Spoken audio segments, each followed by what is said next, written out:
Good morning ಎಲ್ಲರಿಗೂ. ನೆನ್ನೆನೇ ನಾವು ಲೇಗ್ ಹೋಗಿ ಸೇರಬೇಕಾಗಿತ್ತು, ಆದರೆ ನಮ್ಮ ಉದಯ್ ಬ್ರೋಗೆ ಸ್ವಲ್ಪ ಹೆಲ್ತ್ ಪ್ರಾಬ್ಲಮ್ ಆಗಿರೋದ್ರಿಂದ ನಾವು ಪಾಂಗಲ್ಲೇ ಸ್ಟೇ ಆಗಿದ್ವಿ. ಸೊ ಇವತ್ತು ಅವ್ರ ಹೆಲ್ತಲ್ಲಿ ಸ್ವಲ್ಪ ಇಂಪ್ರೂವ್ಮೆಂಟ್ಸ್ ಇದೆ. ಸೊ ಆದ್ದರಿಂದ ನೋ ಇಶ್ಯೂಸ್. ಇವಾಗ ಇಲ್ಲಿಂದ ಬೆಳಗ್ಗೆ ಟಿಫನ್ ಮಾಡಿಕೊಂಡು ಬಿಟ್ಟು ಇವತ್ತು ನಾವು ಲೇಗ್ ಹೋಗುವಂಥ ಎಲ್ಲ ಲಕ್ಷಣಗಳು ಕಾಣ್ತಾ ಇದೆ. ಸೊ ಇವತ್ತು ಲೇಗೆ ಹೋಗಿ ಸೇರ್ತೀವಿ ಅನ್ನೋ ಕಾನ್ಫಿಡೆಂಟ್ ಇದೆ. ಸೊ ಈಗೆಲ್ಲ ಪ್ರಿಪ್ರೇಷನ್ ಮಾಡ್ಕೊಂಡು ಇಲ್ಲಿಂದ ನಾವು ಜಾಗ ಖಾಲಿ ಮಾಡಬೇಕು. ಈ ಅಂಗಡಿ ಬಗ್ಗೆ ಹೇಳ್ಬೇಕಂದ್ರೆ ತುಂಬ ಕಡಿಮೆ ಜನ ವ್ಯಾಪಾರನ ಬಿಟ್ಟು ಮನುಷ್ಯತ್ವಕ್ಕೆ ಬೆಲೆ ಕೊಡೋದು. ಅಂಥದ್ರಲ್ಲಿ ಲೇಯಲ್ಲಿ ಸಿಗೋವಂಥ ಮೋಸ್ಟ್ ಆಫ್ ಪರ್ಸನ್ಸ್ ಹೀಗೆ ಇರ್ತಾರೆ. ಸೊ ಅವ್ರ ವ್ಯಾಪಾರನ ಬಿಟ್ಟು ನಮಗೆ ಕೇರ್ ಮಾಡೋರ್ನೇನೆ ಉಸಿರಾಟ ತೊಂದರೆ ಅಂತ ಬಂದು ಉದಯ್ ಬ್ರೋ ಮಲಗಿದಾಗ ಅವ್ರಿಗೆ ಬೇಕಾಗಿರೋಂಥ ಸೂಪ್ ಮಾಡಿಕೊಟ್ಟು, ನಮಗೂ ಬೇಕಾಗಿರೋ ಊಟ ಕೊಟ್ಟು, ಅಲ್ಲೇ ಮಲಗಕ್ಕೆ ಜಾಗ ಕೊಟ್ಟು ತೀರಾ ಚೆನ್ನಾಗಿ ಕೇರ್ ಮಾಡಿದ್ರು. ತುಂಬ ಖುಷಿ ಆಯಿತು. ಇಂಥವರು ಈ ಜರ್ನಿಗಳಲ್ಲಿ ಸಿಕ್ಕಿದಾಗ ತುಂಬಾ ಖುಷಿ ಆಗುತ್ತೆ, ಕಂಫರ್ಟಬಲ್ ಅನಿಸುತ್ತೆ.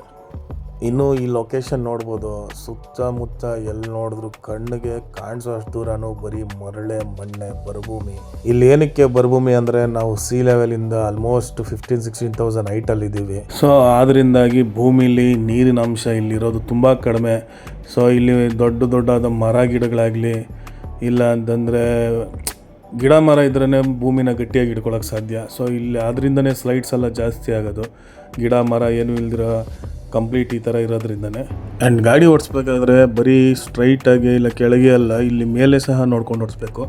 ಯಾಕೆ ಅಂತಂದರೆ ಸ್ಲೈಡಿಂಗ್ ನಡೀತಾನೆ ಇರೋದ್ರಿಂದ ಯಾವ ಕ್ಷಣಕ್ಕಾದರೂ ಕಲ್ಲು ಬಂದು ನಮ್ಮ ಮೇಲೆ ಬೀಳೋ ಚಾನ್ಸಸ್ ಇದೆ. ಸೊ ಆದ್ದರಿಂದ ಇಲ್ಲಿ ಮೈಯೆಲ್ಲ ಕಣ್ಣು ಮಾಡಿಕೊಂಡು ಗಾಡಿನ ತುಂಬ ಕೇರ್ಫುಲ್ಲಾಗಿ ಓಡಿಸ್ಬೇಕಾಗತ್ತೆ ನಾವು.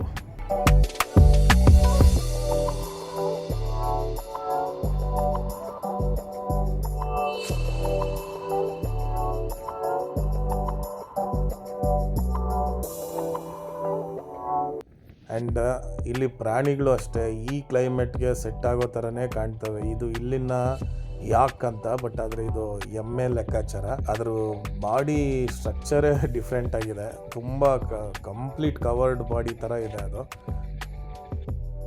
ಇನ್ನು ಇವರು ನಮ್ಮ ಔಟ್ ಆಫ್ ಪ್ರಜೆ, ನಮ್ಮ ಆಸ್ಟ್ರೇಲಿಯನ್ ಪ್ರಜೆ. ಲಾಸ್ಟ್ ಟೈಮು ಲಡಾಖ್ ಮಾಡಬೇಕು ಅಂತ ಬಂದು ಇವರ ಪರ್ಸು, ಇವರ ಪಾಸ್ಪೋರ್ಟು ಎಲ್ಲ ಕಳ್ಕೊಂಡ್ರು. ಲಡಾಖ್ ಮಾಡಬೇಕು ಅನ್ನೋ ಆಸೆ. ಇವ್ರ ಏಜ್ ನೋಡಿದ್ರೆ ಆಲ್ಮೋಸ್ಟ್ 70 ಇಯರ್ ಪ್ಲಸ್ ಇದೆಯಂತೆ.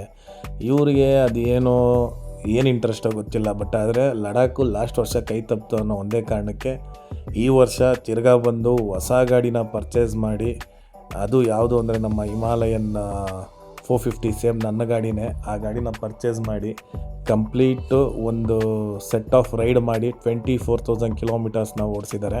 ಸೊ ಇಡೀ ಲಡಾಖ್ನೆಲ್ಲ ತಿರುಗಿ ನಮಗಿಂತ ಜೋಶಲ್ಲಿ, ನಮಗಿಂತ ಸೂಪರಾಗಿದ್ದಾರೆ. ಸೊ ಈ ಥರ ಎಲ್ಲ ನೋಡಿದಾಗ ಇನ್ನು ರೈಡಿಂಗ್ ಮಾಡಬೇಕು, ನಾವು ಇನ್ನೂ ತಿರುಗಬೇಕು ಅನ್ನೋ ಆಸೆ ಬರೋದು ಇಂಥವ್ರನ್ನ ನೋಡಿದಾಗ. ಬಿಕಾಸ್ ನಮ್ಮಲ್ಲೇ ವಯಸ್ಸಿರೋರೇ ಬರೋಕ್ಕೆ ಕಷ್ಟಪಡ್ತಾರೆ, ಅಂಥದ್ರಲ್ಲಿ ಇಂಥವ್ರು ರೈಡ್ ಮಾಡೋದು ನೋಡಿದ್ರೆ ತುಂಬ ಖುಷಿ ಆಗುತ್ತೆ. ನಾವು ಹೋಗ್ತಾ ಇರೋ ರೋಡ್ ಬಂದು ಲೇದು. ಸೊ ಈಗ ನಮಗೆ ಒಂದು ಹೈಯೆಸ್ಟ್ ಪಾಸ್ ಸಿಗುತ್ತೆ. ಆಫ್ಟರ್ ಪಾಂಗು ಒಂದು 40-50 ಕಿಲೋಮೀಟ್ರ್ ಆದಮೇಲೆ ತಾಂಗ್ಲಾ ಪಾಸ್ ಅಂತ ಒಂದು ಪಾಸ್ ಸಿಗುತ್ತೆ. ಸೊ ಈಗ ನೋಡ್ತಾ ಇರ್ಬೋದು, ಇದೇ ತಾಂಗ್ಲಾ ಪಾಸು. ಸೊ ಈ ಪಾಸು ಸಹ ಹೈಯೆಸ್ಟ್ ಪಾಸು. ಯಾಕೆ ಅಂದರೆ ಆಲ್ಮೋಸ್ಟ್ 17,000 ಚೇಂಜ್ ಫೀಟ್ ಇದೆ ಸಿ ಲೆವೆಲಿಂದ. ಸೊ ಈ ಪಾಸ್ ಮಾಡಬೇಕಾದ್ರೆ ಹೋಗ್ಬೇಕಾದ್ರೆ ನಮಗೇನು ಅಷ್ಟು ಫೀಲ್ ಆಗ್ತಾಯಿಲ್ಲ. ಯಾಕೆ ಅಂತಂದರೆ ಈಗ ಇಲ್ಲಿನ ಸಮ್ಮರ್ ಆಗಿರೋದ್ರಿಂದ ತಣ್ಣಗಿರೋ ಗಾಳಿ ಬರ್ತಾಯಿದೆ, ಚಳಿ ಆಗ್ತಾಯಿದೆ, ಬಟ್ ಆದರೆ ಅಷ್ಟು ಕೋಲ್ಡ್ ಇಲ್ಲ.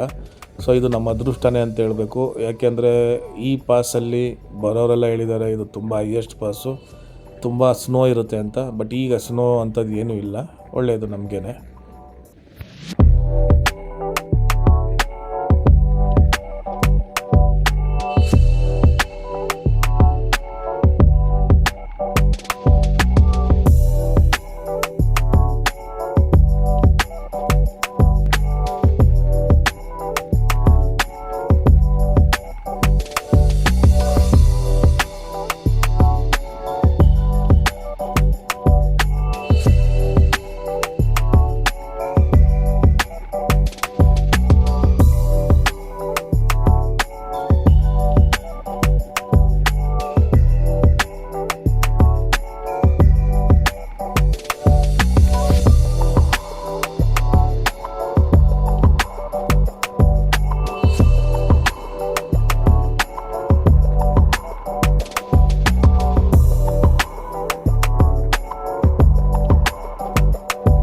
ಸಾಕು ಇನ್ನು ವೀಡಿಯೋ ಕಟ್ ಮಾಡಿ ಮುಂದೆ ಗಾಡಿ ಓಡಿಸೋಣ ಅಂದ್ಕೊಳ್ಳೋ ಅಷ್ಟರಲ್ಲಿ ಇಲ್ಲಿ ತಿರ್ಗಾ ಹೊಸ ಥರ ಟೆರೇನು, ಹೊಸ ಥರ ಬೆಟ್ಟಗಳು, ಹೊಸ ಥರ ಲೊಕೇಶನ್ನು, ಪ್ರತಿಯೊಂದನ್ನು ನೋಡಬೇಕು, ಪ್ರತಿಯೊಂದನ್ನು ಕ್ಯಾಪ್ಚರ್ ಮಾಡಬೇಕು ಅನ್ನೋ ಆಸೆ.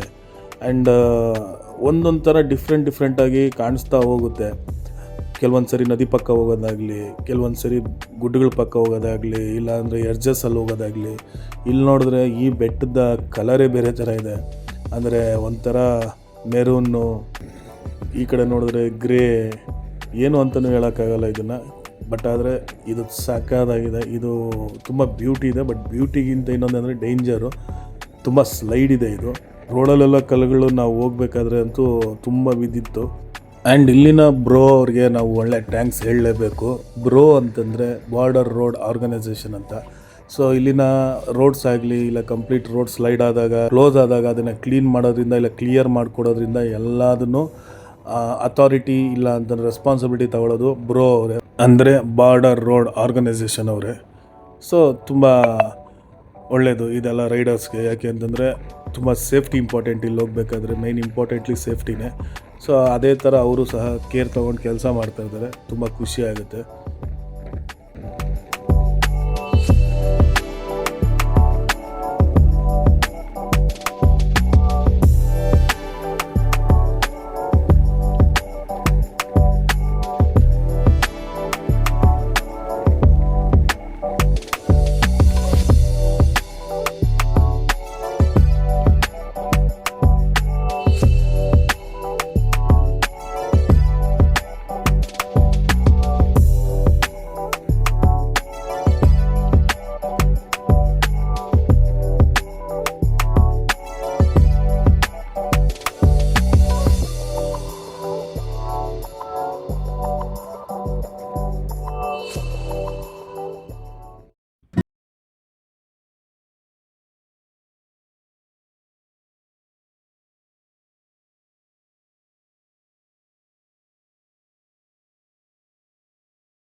ಸೊ ವೆಲ್ಕಮ್ ಟು ಲೇಯರ್ ನೋ ಬೋಲ್ಡ್ಗೆ. ನಮ್ಮ ಒಂದು MD ಕ್ರಿಯೇಷನ್ ಸ್ಟಿಕ್ಕರ್ ಅಂಟಿಸಿ, ಅದೇ ಥರ ಬಂಡಿ ಬ್ರಹ್ಮಾಂಡದೊಂದು ಸ್ಟಿಕ್ಕರ್ ಅಂಟಿಸಿ, ಜೊತೆಗೆ ನಮ್ಮ ಟೀಮ್ ಅವ್ರದ್ದೆಲ್ಲ ಸ್ಟಿಕ್ಕರ್ಸ್ ಅಂಟಿಸಿ ಈಗ ಮುಂದೆ ಹೋಗ್ತಾ ಇದ್ದೀವಿ. ತುಂಬ ಖುಷಿ ಆಗ್ತಾಯಿದೆ. ಇಷ್ಟು ದಿನ ಆದಮೇಲೆ ಲೇಗೆ ಬಂದು ತಲುಪಿರೋವಂಥದ್ದು. ಅದ್ರ ಜೊತೆಗೆ ಈಗ ನಾವಿನ್ನೇನು ಉಪ್ಸಿ ಅನ್ನೋ ಊರನ್ನ ತಲುಪ್ತೀವಿ. ಉಪ್ಸಿ ಅಂತಂದರೆ ಬಿಫೋರು ಲೇ ಆ್ಯಂಡ್ ಕಾರುಗೆ ಹಿಂದೆ ಸಿಗುವಂಥ ಒಂದು ಊರು. ಉಪ್ಸಿ ಆದಮೇಲೆ ಕಾರು ಸಿಗುತ್ತೆ, ಕಾರು ಆದಮೇಲೆ ಲೇ ಸಿಗುತ್ತೆ. ಅರೌಂಡ್ 40-45-50 ಕಿಲೋಮೀಟರ್ಸಲ್ಲಿ ಇನ್ನು ಲೇ ಇದೆ. ಸೊ ಏನೋ ಅಂತಾರಲ್ಲ, ಆನೆ ನೇತಿದವ್ರಿಗೆ ಆನೆ ಬಾಲ ಏನಂತೆ ಅಂದಂಗೆ, ಬೆಂಗಳೂರಿಂದ ಇಲ್ಲಿಗೆ ಬಂದರೆ ಇನ್ನೊಂದು 40-50 ಕಿಲೋಮೀಟ್ರು ಲೇ. ಸೊ ತುಂಬ ಆರಾಮಾಗಿ ಕೂಲಾಗಿ ಎಂಜಾಯ್ ಮಾಡಿಕೊಂಡು ಇನ್ನು ರೋಡ್ನಾಗಲಿ ಇನ್ನು ಹತ್ರ ಬಂದ್ವಿ ಅನ್ನೋ ಖುಷಿನ ಎಂಜಾಯ್ ಮಾಡ್ಕೊತ ಇನ್ನು ಮುಂದೆ ಸಾಗ್ತೀವಿ.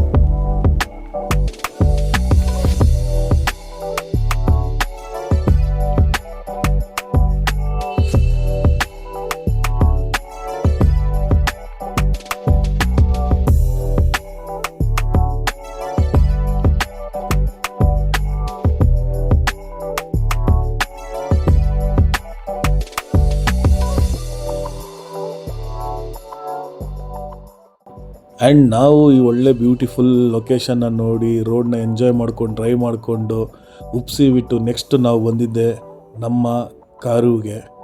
ಕಾರಲ್ಲಿ ಏನು ಸ್ಪೆಷಲ್ಲು ಅಂತ ಹೇಳಬೇಕು ಅಂದರೆ, ಕಾರು ಬಂದು ಮಿಲ್ಟ್ರಿ ಬೇಸ್ ಇರೋವಂಥ ಒಂದು ಪ್ಲೇಸು. ಅದು ಮಿಲ್ಟ್ರಿ ಬೇಸ್ ಕ್ಯಾಂಪು. ಇಲ್ಲೇ ದೊಡ್ಡದು ಕಾರಲ್ಲಿ ಒಂದು ದೊಡ್ಡದಿದೆ. ಸೊ ಸುತ್ತಮುತ್ತ ನಿಮ್ಗೆ ಎಲ್ಲೇ ನೋಡಿದ್ರೂ ಇಲ್ಲಿ ಬರೀ ಮಿಲ್ಟ್ರಿಯವರೇ ಕಾಣಿಸ್ತಾರೆ. ಆ್ಯಂಡ್ ಇಲ್ಲಿನ ಮಿಲ್ಟ್ರಿಯವ್ರ ಬಗ್ಗೆ ಹೇಳಬೇಕು ಅಂತಂದರೆ ತುಂಬ ಫ್ರೆಂಡ್ಲಿಯಾಗಿ ಮಾತಾಡ್ತಾರೆ ಆ್ಯಂಡ್ ತುಂಬ ಕೇರಿಂಗಾಗಿ ರೆಸ್ಪೆಕ್ಟ್ ಕೊಟ್ಟು ಮತ್ತು ಏನೇ ಡೌಟ್ಸ್ ಇದ್ದರೂ ಅದಕ್ಕೆ ಪ್ರತಿಕ್ರಿಯೆ ಕೊಡ್ತಾರೆ. ಮತ್ತು ಯಾವುದೇ ಥರದಂಥ ರಫ್ ಟಾಕ್ಸ್ ಇಲ್ಲ. ಕಾರು ನೋಡ್ಕೊತಾ ಹೋದರೆ ಬರೀ ಮಿಲ್ಟ್ರಿ ಬೇಸೇ ಕಂಪ್ಲೀಟ್. ಅರ್ಧಕ್ಕರ್ಧ ಊರು ಇಲ್ಲಿ ಬರೀ ಮಿಲ್ಟ್ರಿ ಅವರೇ ಇದ್ದಾರೆ. ಸೊ ಅಂಥ ಮಿಲ್ಟ್ರಿ ಬೇಸ್ನ ನೋಡಿಕೊಂಡು ನಾವು ನಾರ್ಮಲಾಗಿ ಮುಂದೆ ಸಾಗ್ತಾಯಿದ್ರಿ. ಆ್ಯಂಡ್ ಇದೇನು ಹೊಸದು ಅನ್ನಿಸ್ತಾ ಇಲ್ಲ, ಯಾಕೆಂದರೆ ಈ ರೈಡಲ್ಲಿ ತುಂಬ ಕಡೆ ಮಿಲ್ಟ್ರಿ ಬೇಸಸ್ ನೋಡಿಬಿಟ್ರಿ. ತುಂಬ ಮಿಲ್ಟ್ರಿ ಬೇಸಸ್ ನೋಡ್ಕೊಂಡು ಬಂದಿರೋದ್ರಿಂದ ಮಿಲ್ಟ್ರಿ ಇಲ್ಲಿ ನಮ್ಗೆ ಏನೋ ಒಂಥರ ಆರಾಮು ನಾರ್ಮಲ್ಲು ಕಾಮನ್ ಥರ ಆಗಿಬಿಟ್ಟಿದೆ. ಬಟ್ ಆದರೆ ಅವರಂತೂ ಸೂಪರು, ಅದೊಂದು ಹೇಳಬೇಕು. ಇನ್ನು ಕಾರಿಗೆ ಬರೋಷ್ಟರಲ್ಲಿ ಲೇಗ್ ಹೋಗುವಂಥ ಪೇಷನ್ಸ್ ಇರಲಿಲ್ಲ. ಸೊ ಆದ್ದರಿಂದ ನಾವು ಕಾರುವಲ್ಲೇ ಸ್ಟೇ ಮಾಡ್ತಾಯಿದ್ದೀವಿ. ಕಾರಲ್ಲಿ ಇದು ತುಂಬ ಒಳ್ಳೆ ಸ್ಟೇ, ನಮಗೆ ಸಿಕ್ಕಂಥ ಸ್ಟೇ ಇಂದೂಸ್ ರಿವರ್ ಬ್ರಿಡ್ಜ್ ಅಂತ.